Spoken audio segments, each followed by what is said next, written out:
So stoked today. We got a special guest in the studio, Joel from the Great PNW.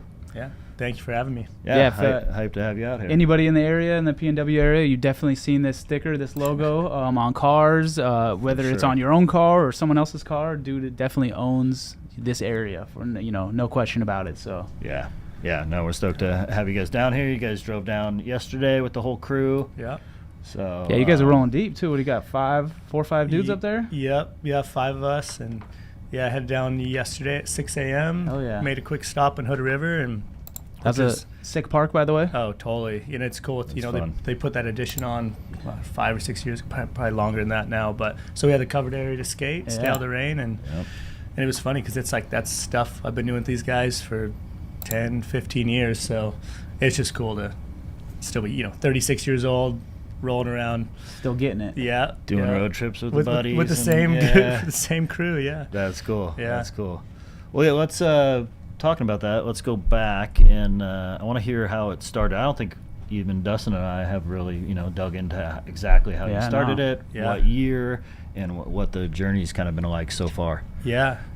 So really started through skateboarding with a lot of the same crew that's here with me. Just road tripping around Washington, Oregon, hitting all the skate parks, camping, and at the same time I was just wrapped up school doing graphic design and doing a lot of skateboard graphics for local skate shops, t-shirt stuff, and they're always like, oh, this stuff's selling so well, and like, oh, that's awesome. And but then I realized, like, doing all these road trips and stuff, going all over the Northwest and loving all aspects of it, I was like, man, there's no clothing company that kind of feels really cool. It's not touristy or kind of gimmicky looking, like boilerplate. It's like, change it to say Lincoln City or something. And so I had this idea, and Mike Miller, who's here with us, today shooting stuff, like, I'm like, hey, I have this idea. Will you just film me talking to the camera? Because he shoots photo and video, and so that was end of 2012,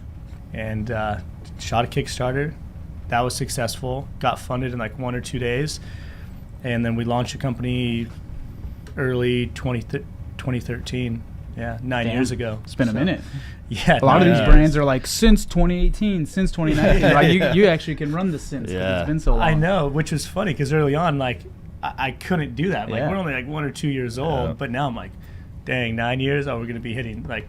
I'm thinking like we're gonna be 10 years old next year. That's like, sick. That's right. Yeah, selling T-shirts, which is gnarly. We've all sold a couple handful of T-shirts, so props on that. Totally, so with the Kickstarter, was it kind of eye-opening? I mean, I think a lot of people, what a lot of designers don't get is that, hey, it's super rad to design a bunch of tees, but to me, the challenge and the time and the shit that really goes into it is when you get that money and you gotta produce that order. Yeah. Like for the Kickstarter, that you all of a sudden go, oh shit, cool, we got all this money to make these tees. Now we need to make the fucking tees. Sounds scary. Like, And and truthfully, that was where like I didn't have the business sense. Like some of our I think we were doing shirts on our Kickstarter were like $19.99. You got free stickers, you got free shipping, and I just didn't do like the research and thought like, oh yeah, this will pencil out, because I'm like, oh, a shirt costs like $7, like this will all work out. But when you realize after taxes and like all this stuff, like there's about $2 left here. So boxes, shipping material, all that shit. All of it adds up. So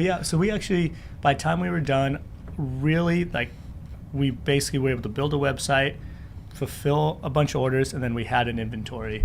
Like, and truthfully, some of the first runs of shirts were like 15 units total. Like between small and I think we only went to XL at that point, 15.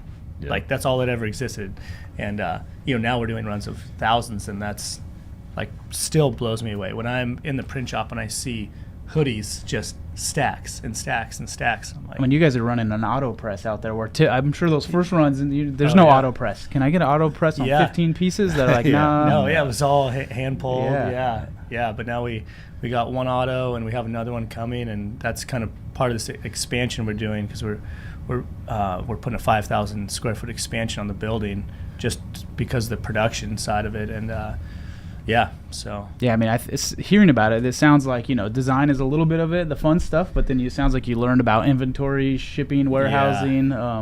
That's the real work, the real business side of it. 75% of the work is done on the backside, Totally, and that's where things totally flipped because like when I first started, I'm like, oh, 90% of what I'm doing is designing. I'm like doing this on the side while I had another design job, and so the admin stuff wasn't really a thing. It was just I get to design, and now it's like all I'm doing is trying to clear my day so I can design, because that's like 10% of my day now. That's the fun stuff. Yeah, that's the fun stuff. So I mean, at the very least, you understand it, and I think, I mean, even Dan working with him, like if he didn't understand design, like this would have been an interesting ride. Maybe we wouldn't even be here. So I feel like the owner truly needs to know design, or else it's going to be funky. No one will really respect and all those things. So the fact that you know the program, you can make good looking graphics, like that's pretty valuable. For sure.